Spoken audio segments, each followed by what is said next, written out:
This is theBreaker.news podcast for the week of June 11th, 2023. I'm Bob Mackin, publisher of theBreaker.news and host of the Breaker.news podcast. Welcome to edition number 294. The Breaker is your source for news, opinion, and analysis about British Columbia issues, institutions, and influencers. Later, I'll tell you how you can support The Breaker. On this edition, headlines from the Pacific Rim and the Pacific Northwest. I award a virtual Nanaimo bar to a difference maker. And on the Big Deal feature, money and politics make the world go round. Supply chain expert Glenn Ross returns with his look at geopolitics and economics, how it all affects Wall Street and Main Street.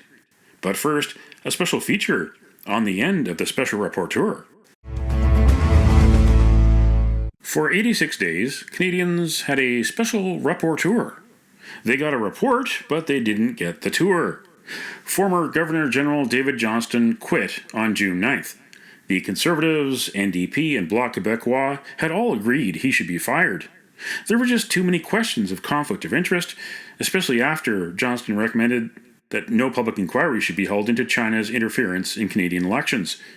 Joining me with reaction is Chiu, the former Conservative MP in Steveston-Richmond East. On June 9th in the afternoon, when you heard the news like the rest of Canada that David Johnston had decided to quit as special rapporteur, what was your reaction?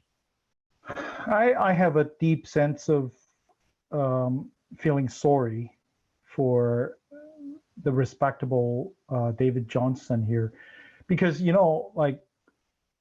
for those Canadians who've been observing what happened in Ottawa, David Johnston stands out as a tremendous Governor General. I mean, if you consider the series of symbolized Governor General symbolizing this, that, and when Stephen Harper appointed him, it's obviously on just meritocracy.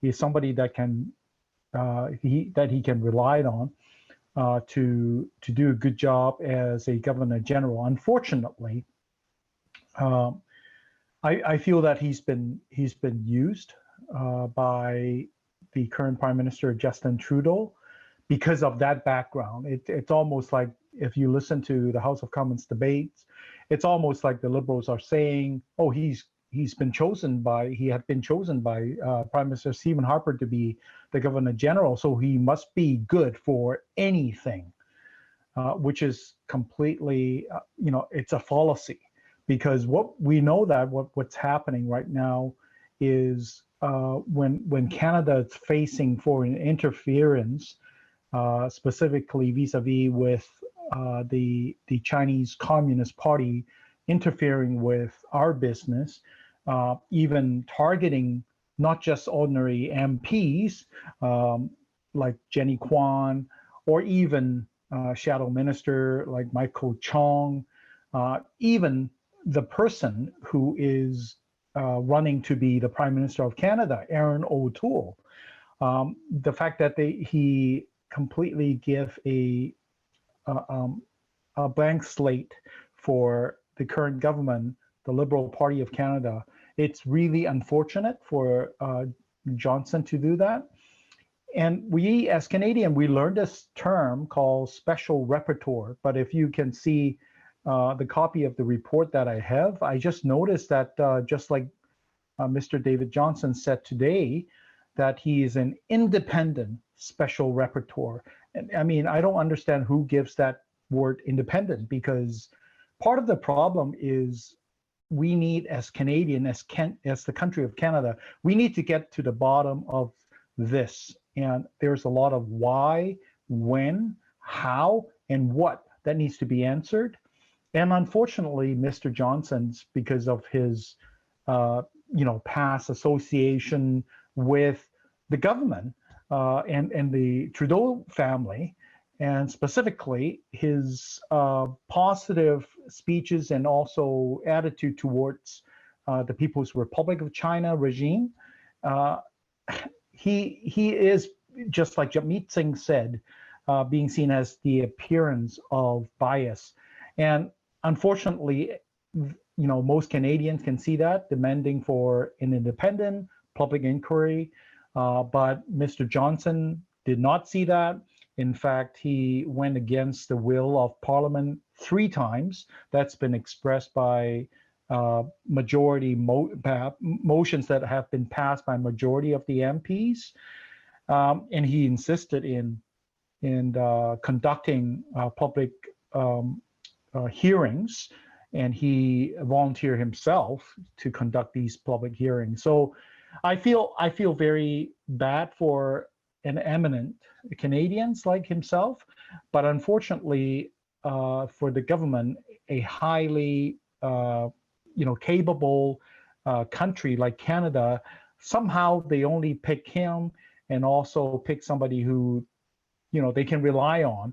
So, and I think he's just being a victim for the government's attempt to cover up and being held to account by Canadians through their elected member of parliament and House of Commons.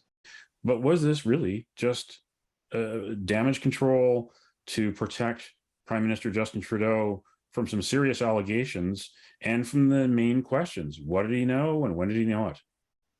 It surely does lead people to think in that direction, doesn't it? Because the special rapporteur somehow had set for himself a deadline that he had to make a decision, and in the only a few days ago, House of Commons committee's hearing, we learned that it seems like he hasn't even been able to access all the information and see all the evidence. He surely has not interviewed the people that's necessary to provide the information. For example, Aaron O'Toole, according to him, David Johnston had already drafted the report and sent it for translation into French before he actually sat down and spoke with Aaron O'Toole. He did have a few pages to cover Steveston-Richmond East.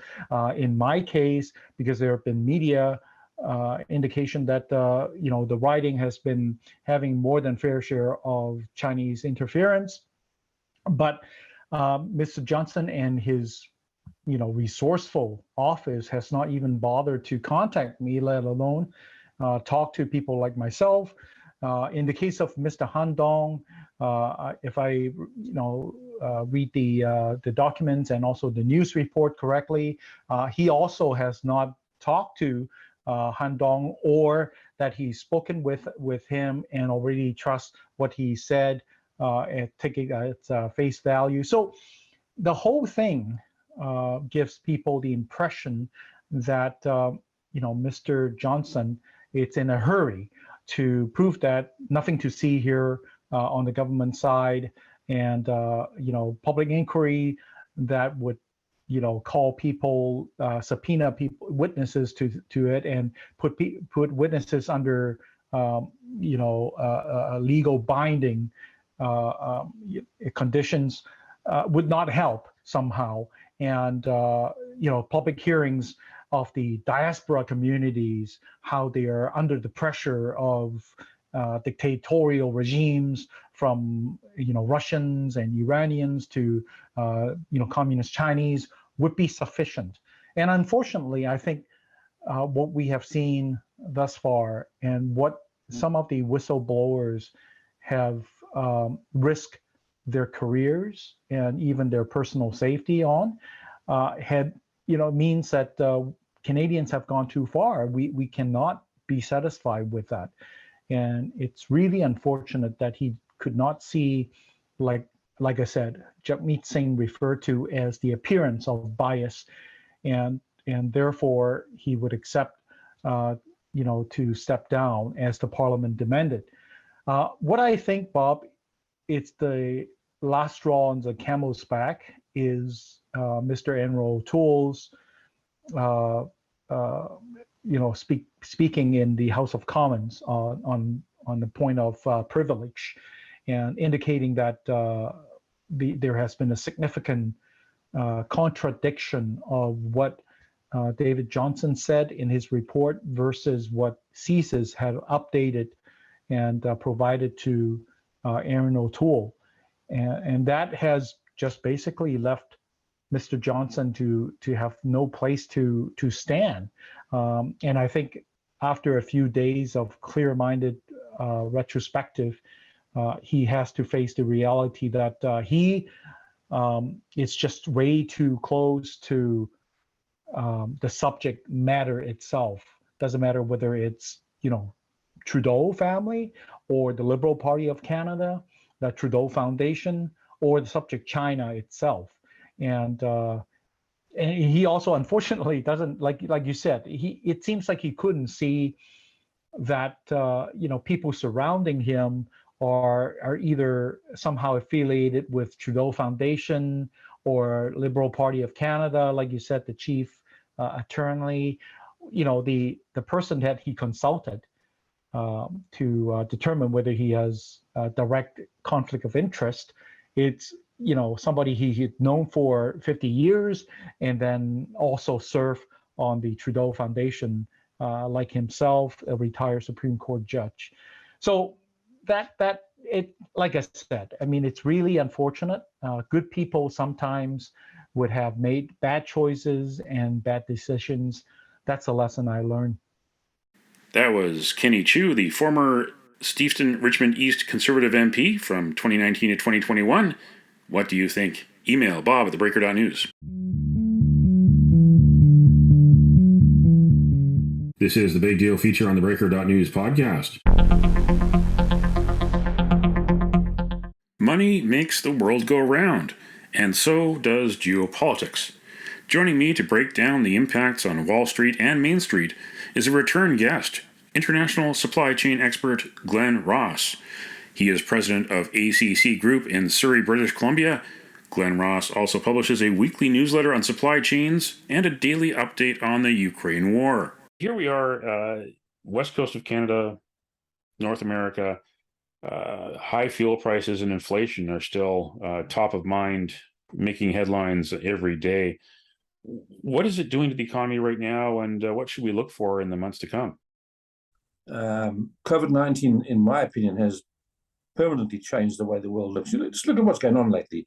The political changes, the tribal changes in Africa and Asia. You're looking at the Ukrainian invasion. Okay, that's an extension of 2014 and 1991.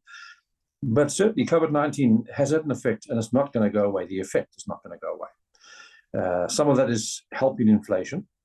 And if you look at inflation around the world, I mean, they're all tracking down except for Japan. Japan is still here at 4.25%, up from 4%. The rest are more or less thereabouts. The US is leveled out just a shade under 5%. France and Eurozone and the EU are still heading down. The UK is still the highest, but having the sharpest drop. If you look at the Canadian side, we're tracking around about 4.4%, which is the lowest we've been since last year, June, July. So second lowest. It was 4.3 last month. So, but if you look at the food inflation, which is what people see from a day-to-day perspective, food inflation is still hovering around the 8.5%, 9%. The last number that was published by the government was 8.3%. But so food inflation is still around about double what general inflation is. Now, there's a lot of rhetoric around, a lot of, we had the Canadian government having these interviews with Loblaws and with Walmarts and these guys, the food retailers. We had the same thing happening down in the States in front of Congress. And unfortunately, in my opinion, there was nothing more than political pontificating. It's nothing more than these guys who know nothing about how food retail assembles its price structure. They don't know anything about it at all, but they get up there and they shout and scream and ask questions and threaten. But the real message is to their voters. Look at me, I'm looking after your interests, but they know nothing about it. And I'll give you an example. You look at the dollar stores, and you did mention to me earlier about people buying down, and there are people buying down and coming in. It's the same thing that happened to when Walmart started out in the 80s. It took prices down, so people flocked to Walmart. Walmart's Achilles heel, of course, was its bottom basement structure was attacked by the dollar stores and took them down even further, which are really secondary retail stores, the big stores that can't sell to the dollar stores, and they discount it down and they make some type of margin with that.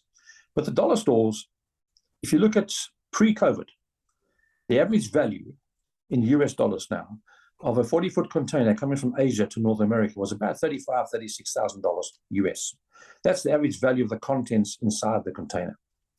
And the average ocean freight was about $1,000, $1,200 to get it from either Malaysia, from China, from Vietnam into ocean port to port, $1,200. One of my customers was paying $990. That same customer was paying $34,000 during COVID. Now that excludes the $2,000 location fee, because they will book for space. Shippers like a bus; they sell you a piece of space. Now, if you don't get your container on the ship, they're still going to charge you because they've reserved that space for your little 40-foot container. But now you've got to go and find a container somewhere in Asia to load your products into, because when COVID struck, everybody was sending medical supplies all over the world. And where they were sending the containers to, there was nothing really coming back. So trade works and globalization works in a two-way process. You send something, you receive something. In the initial stages of COVID-19, it was one-way traffic. So there are hundreds of thousands of containers still lying all over the world with nothing to put into them to bring them back. And it's $1 trillion cost to bring all those containers back. There's 260,000 containers at last count stuck in Russia. And because of the embargoes and the sanctions, they can't get out of Russia. There's about 35,000 stuck in Belarus. So a third of a million containers lying there out of connection. So you look at all that type of stuff. So you go back now to the dollar stores. So $35,000 cargo, $1,000 ocean freight. The ocean freight goes to $35,000, $36,000. So now suddenly a dollar tree store is a $10 tree store. Otherwise, they're going to go out of business. And that's why you've seen all the dollar stores start adjusting up to $3, $4, $5, $6 with a base of $1.50. It's no longer a dollar store. So if you take that and you put it back into the food inflation, Loblaws and these guys, food retailers make on average about 1.92% gross margin. Not a big margin. That's why they have to go into these big, huge stores to sell as much as possible to get the economies of scale in their favor. So there's not much room in the big stores for deflation, inflation, all those bits and pieces. They have to have a steady ship as they go on. They've got labor unions, they've got all sorts of stuff. So now, suddenly out of the blue, the imported stuff, which goes into the center aisle of retail stores, they're now paying $30,000, $25,000, $26,000 a 40-foot container. So that pushes prices up. But on the food side, most of our food in Canada comes out of the States and Mexico. You look at the oranges come out of Florida, out of California. We get a lot of stuff out of Mexico. Now, that's a long-distance haul. So already our food is subject to a very short shelf life. Where I come from, where we live just about on top of the farms in Africa and in London, and we used to air freight the stuff in from around the world, the shelf life of grapes, for argument's sake, was literally double what we get here in Vancouver. You can buy grapes now in Vancouver stores. They last you about 5, 6 days and you throw them away. We could keep them there for more than a week, no problem at all. So they have to get that stuff into the stores in Canada. The problem is there were no truck drivers. What used to cost me $2,000 to go from Vancouver to Houston was costing me $10,500. I just couldn't find a truck driver. Either way, the rail lines were congested because all the containers were clogging them up. So that effect pushes up the price of food, and it goes back into the food retail price. Now, was there some gouging? Of course, there's always an element of gouging. Just look at the steamship lines. They made off with billions and billions of dollars of profit. They made hay while the sun shines. So right now, the price of ocean freight is now back down to about $1,200, $1,400, which is a huge problem for the ocean carriers, because their break-even point is around about $1,100 to $1,250, depending where they're going on average. So anything below that, they're losing money. So the pendulum has swung completely the other way again now. So I don't see inflation, particularly food inflation, dropping dramatically in any time shortly. I really don't see that happening. If I then cascade into the Ukrainian war, Ukraine produces around about 68 to 70% of the world's sunflower oil. That's down by 45 to 50%. With the dam breaking now in Kherson, That's going to affect it even more because there's 40,000 square miles that are now underwater. So that's going to affect the price of food again, because there's 3 generally accepted preservatives of food in cans and bottles: saline solution, olive oil, and sunflower oil. Olive oil is more expensive, obviously. Saline solution has a different taste effect. And one of your most predominant usages is, of course, sunflower oil. We can't get that anymore. Fertilizer was a bit short during COVID-19. Now it's back to an uneven keel again, post there. But there's still a debate right now between Russia and the EU about allowing ships to transit through the Black Sea and through the Bosphorus and back into particularly the African countries. But it's not going to happen overnight because they want quid pro quo in some other area. So just the fact that the sunflower oil is going to be seeing shortages, because we're still using last year's crop, is a huge problem. Ukraine hasn't even yet planted this year's crop. So food inflation is here to stay, just like gas inflation is here to stay. I mean, gas is tracking higher than it's been before, but not as high as it's been at a peak. But certainly, it's not good news from a consumer perspective, which is, of course, putting pressure on the political side. Particularly if you go to the States where people can't afford to buy groceries and feed their families. You're starting to see a lot of politicization of the post-COVID-19 effects. Are we looking at a slowdown that becomes a recession? Well, let's just talk about the recession. Every coin has 2 sides. Governments step in whenever the prices go too high, real estate goes too high, and they try to dampen the economy on the way down. Inflation is not the government's worst enemy by any stretch of the imagination. Inflation adds to GDP, and a growing GDP is always something a government brags about. So if you look at the Chinese are estimating 5.4% GDP. If they get about 3.4, 3.5%, I think they're going to be lucky. In the first 4 months of this year alone, January through April, the Chinese industrial profit margin was down 19%. Now, 18% of millennials in China own apartments. It's the highest ratio in the world. In China, the government doesn't fund the provinces. The provinces sell real estate to get revenue. And they put some of that revenue, they put back to the federal government, but then they sell the land to the developers, Chinese developers, like Evergrande and those guys. And then those guys then sell it to you and I. But there's a difference between our mortgage system and the Chinese mortgage system. In China, you pay for your house before you take occupation, even before it's been built. So I buy an apartment somewhere down in central China, and I pay my mortgage. I go to the bank to borrow the money, and I put it in. It's like a huge Ponzi scheme, Bob, because the developer takes that money and goes and buys more land because they're making more money by doing that. So in the meantime, I paid for my apartment, they haven't even started sinking bricks yet because I have to pay for it up front, but I'm paying my mortgage off in the meantime. So the Chinese government tried to step in and said, we need to dampen this down a bit. More than a third of our economy is based on real estate, and that's a huge bubble, a huge Ponzi scheme. And they introduced the 3 red line policy, which stopped the flow of money. So now suddenly the developers couldn't build. And the money they'd received to build, they'd already used to buy other elements, more land. So it got into lockdown. So their cash flow dried up. In the meantime, the people who had bought those apartments then started saying, hang on, what's going on here? And they stopped paying their mortgages. And as of 2 days ago, 259 economic zones in China are refusing to pay mortgages, which is a huge problem. And that's more than 35% of your growth of your annual budget and your annual economy. That's a huge problem for China. So now we come back and say, okay, China and Russia are obviously trying to align themselves with BRICS, and they're trying to create a bipolar or a multipolar world. And I think it's going to happen in one way or another. They're trying to de-dollarize the world. It's not going to be as easy as that, because for the dollar to stay in effect, it needs a central banking system, which it has. The Russians, the Chinese, the South Africans, the Brazilians, and the Indians don't have that.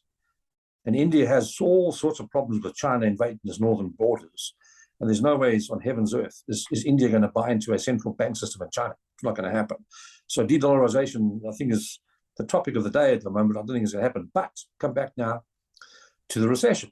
So we keep hearing comments here and snippets there about recessions coming. That Biden puts up the interest rate by 1%, et cetera, et cetera. They're trying to dampen it down. But look at the other side of the coin. What better way to get back at China without firing a single bullet is to have a recession in America and the UE. The EU and America, the US, account for 68% of Chinese exports. That is their market. China is nothing more than an extension of those two economies. It's their manufacturing base. 68%. More than 2/3 of China's output goes to the European Union or to America. So what happens now if America and the EU have a recession and you dampen down, we stop buying? And we stop buying disposable cash goods. That is the staple diet of the Chinese economy. It drives GDP down. That now means you start laying people off. But don't forget, 90% of the Chinese people living around the basins, the Mekong, the Yellow Rivers, all in the coastal zones. A lot of them have moved from the hinterland into providing cheap labor in the cities and what they call the economic zones. Now, the problem is, when you start laying them off, they don't have money to send back to the families out in the farms. China's biggest fear is a revolution a la 1949, Mao's long walk he had, and he took over China in 1949. That's their biggest fear. Not America, not Ukraine, Germany. It is a repeat of that particular revolution. China's government policy is all gearing up to 2050, 2049, from 1949 to make it the 100-year anniversary. They want to have they want to be the biggest economy in the world, etc., etc.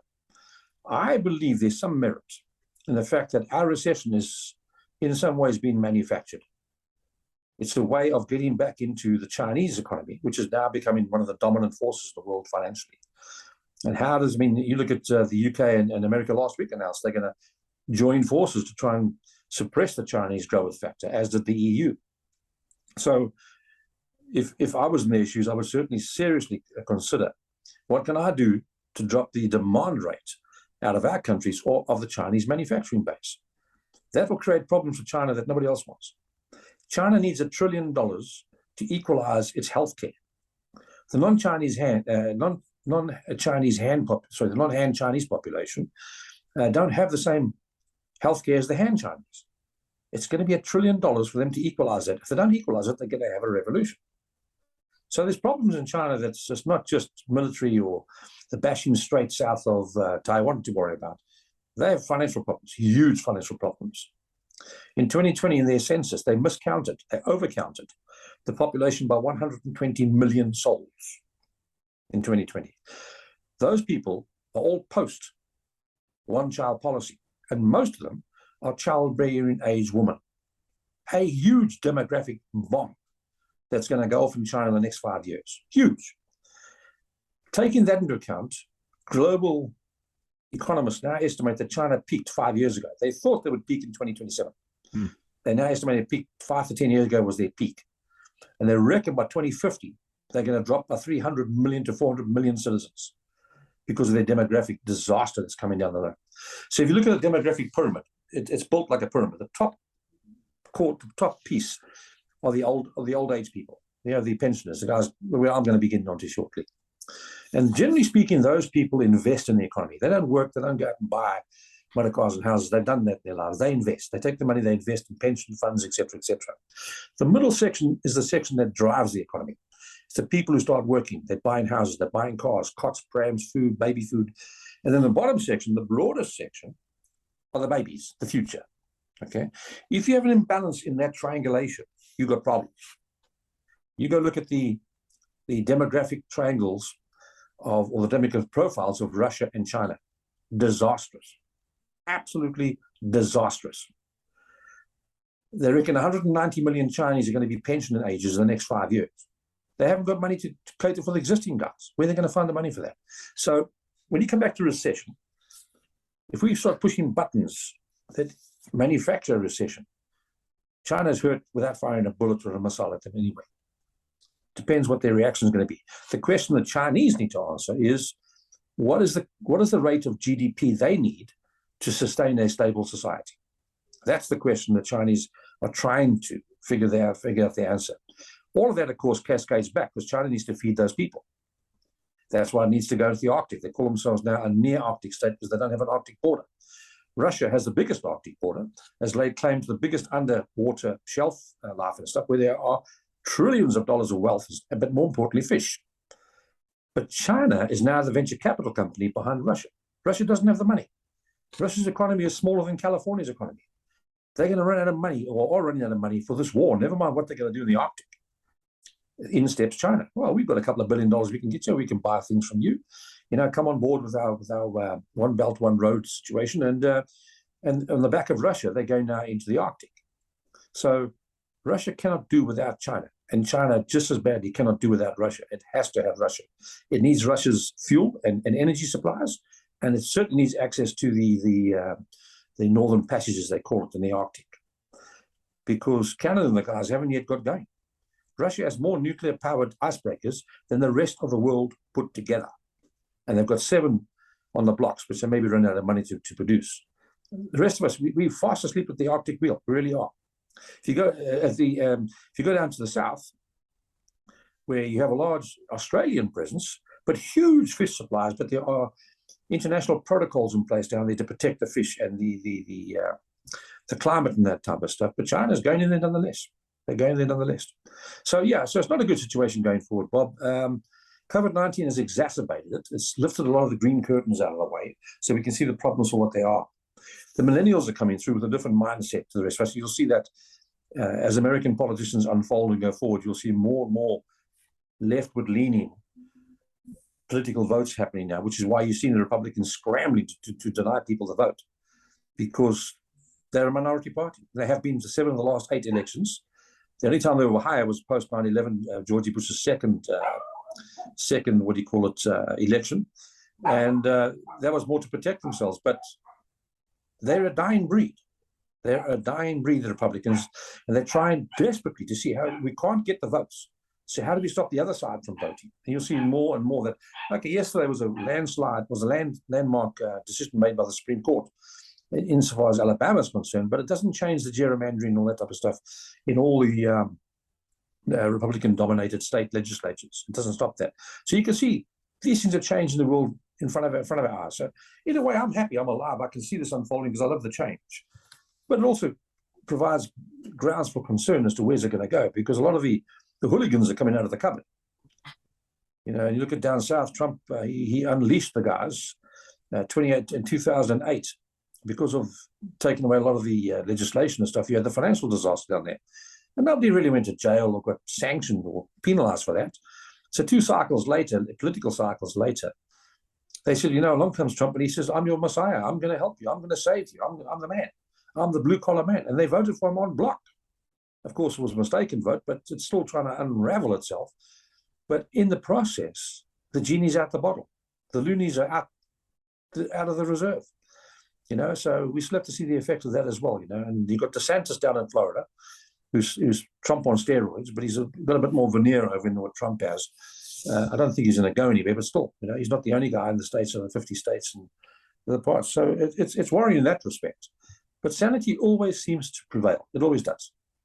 I mean, you had the 1917 Russian Revolution. We had the 1991 Russian Revolution. I think we can have another one in the next 3 to 4 years. We will not beat Russia with a gun or missiles. Russia will beat itself from within. There's 82 different provinces and republics and whatever they call them. All of them are funded by the Kremlin. Kremlin's got no money. They can't find money. They're relying on the Chinese for money. And what does that mean? That means all those little mini oligarchs all throughout the 82 states and republics are in danger. So there's any fragmentation that's going to happen, particularly if you look at Siberia East. That's where you're going to have problems. If you look at Central Asia, which has always been Russia's backyard and one of the 9 gateways into the Russian mainland, they're out of sorts there too. Armenia and Azerbaijan are fighting with each other. France is busy arbitrating between the two of them, not Russia anymore. So it's all changing in front of our eyes. Just got to hope I think it'll be for the good, but there'll be some troubles along the way. If you look at the calendar, just over a year from now, France is hosting the next Summer Olympics in Paris. Emmanuel Macron, we saw him recently in China. He has had a dialogue over the months and past year with Putin that other leaders have not had. The leader of an Olympic hosting country trying to do whatever he can to maximize that for his own political gain, for his own political career. France wants to be the leader of the EU. As I said, it's a fragile balance there at the moment. But France has got other problems. Only now they realize that Russia and China are trying to oust them from Africa. And they've got the Wagner group with Prigozhin running riot in Mali and Central African Republic and all those places. So France is in the Horn of Africa, and they're under attack from the African countries. They're saying you're a colonial power, and we've got nothing to say thank you for, and you can actually give us some resurrection here. So they've got that problem. They've got a huge Muslim population within France itself from their colonies. And they are by no means in any stretch of the imagination quiet. So they've got problems looming ahead, but France wants to be the leader of the EU. Italy's not going to make it. Belgium and Holland and those guys are too small. The one to watch for, the country to watch for is Poland. Poland is stepping up in a huge way.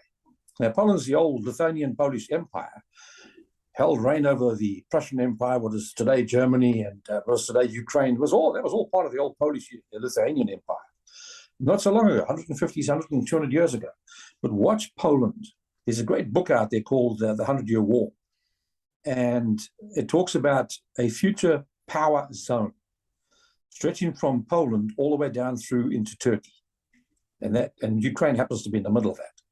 But you've also got Bulgaria and Moldova and those countries down there as well. And they reckon that's going to be the next 50 to 100 years is going to be the power zone of real import in the world, splitting west from east. So China, I think, is starting to falter. Russia, we know, is going to have huge problems ahead. Europe is emptying its coffers to help the Ukrainians. But Poland, to me, is the real dark horse. Internationally, Poland is, to me, the dark horse. You've got to watch them carefully. A whirlwind tour of the world economically and geopolitically. Always a great guest to have on the podcast. Thanks again, Glenn. Thanks, Bob, and to your listeners, have a great day. Thanks again to my guest, Glenn Ross of ACC Group in Surrey, British Columbia. For more information, go to accgroupco.com. What do you think? Email bob@theBreaker.news.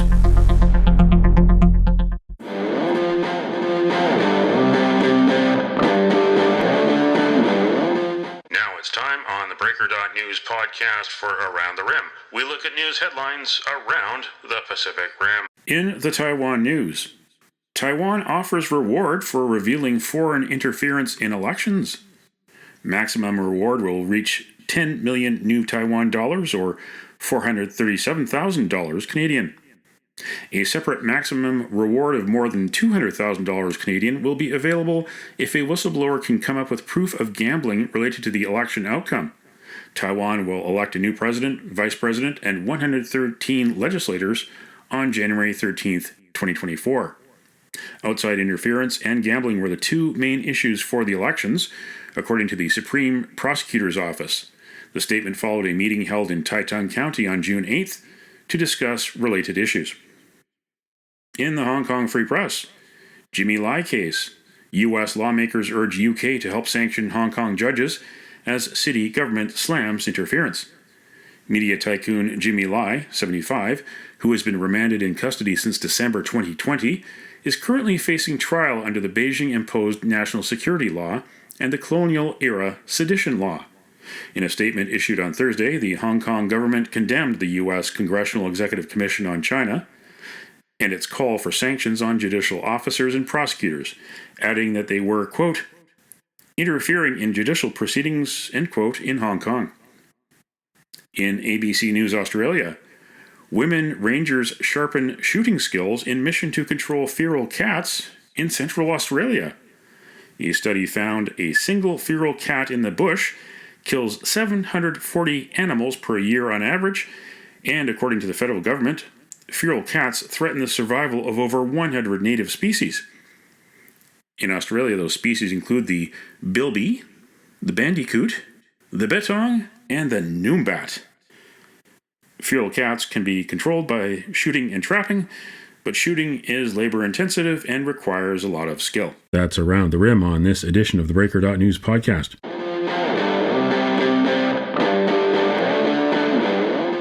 Now it's time on the Breaker.news podcast for Cascadia Calling.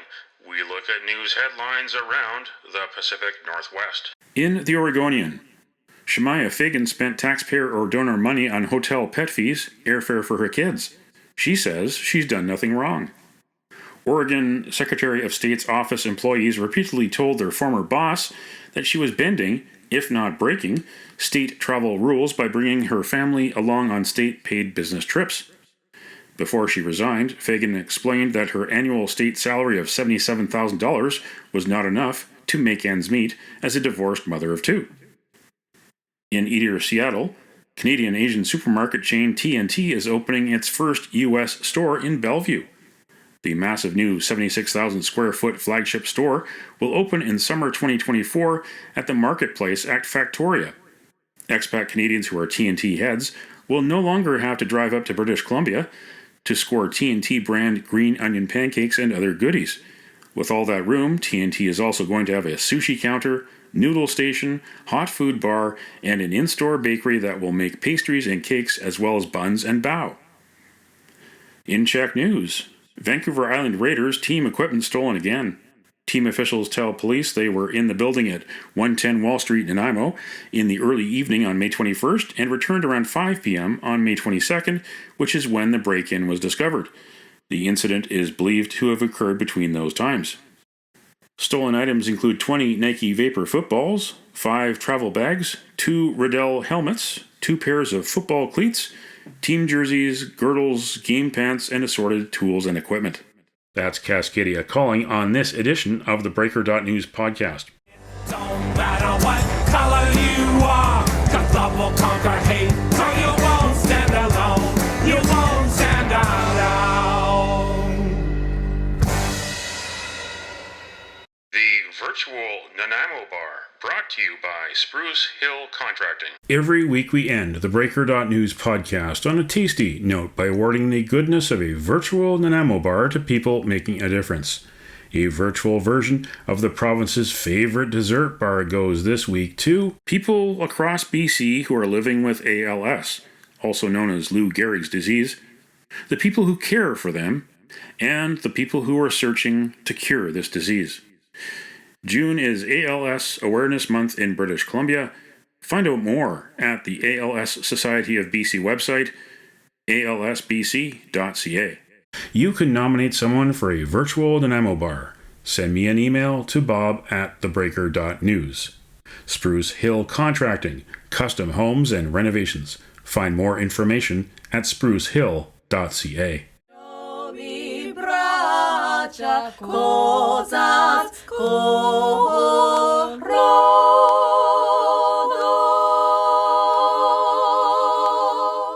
That's it for the Breaker.news podcast for the week of June 11th, 2023. I'm Bob Mackin. Thanks for joining me. Did you know that on the 11th of June in 1963, U.S. President John F. Kennedy proposed the Civil Rights Act? Kennedy was assassinated later that year. His successor, Lyndon Johnson, signed it into law in July 1964. Now you know. Send me your feedback. Send me your story ideas to bob@theBreaker.news. Bookmark theBreaker.news. You can also find us at theBreaker.ca. Sign up for the email newsletter and get updates to your inbox. For news as it happens, follow The Breaker News on Twitter and visit theBreaker.news on Facebook. You can support The Breaker for as little as $2 a month. For more information, go to patreon.com/thebreakernews. That's patreon.com/thebreakernews. Until next week.